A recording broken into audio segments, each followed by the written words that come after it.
இன்னைக்கு தியாகராஜ சுவாமி திருக்கோவில் திருவாரூர் எல்லாம் வல்ல மூவருக்கும் முதல்வனாக விளங்கும் தியாகேச பெருமானுடைய ஆழி திருத்தேர் எதிர்வருகின்ற ஏப்ரல் மாதம் 7ஆம் தேதி படம் பிடிக்க இருப்பதால் தேரடியில் தேர் பிரித்து கட்டுமான பணிகள் ஓரளவு நிறைவு பெற்று வருகின்றன.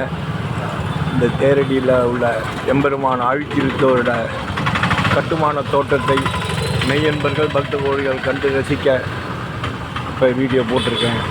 எல்லோரும் பார்த்து எல்லாம் வல்ல தியாகேசனுடைய பேரருளுக்கு பாத்திரமாகணும். இந்த புராண சிறப்பு வாய்ந்த ஆழி திருத்தோரோட கட்டுமான பணிகள் நடந்து கொண்டிருக்கின்றன. அதில் ஒரு பாட்டு போட்டிருக்கேன். ஆரூரன் தியாகேசன் அருளால் எல்லோரும் அனைவரும் வளமுடனும் நலமுடனும் வாழ பிரார்த்தித்துக் கொள்கிறேன். ராமசாமி மைகானம் திருவாரூர் ஆழி தேர் கேம்பஸ் திருவாரூர்.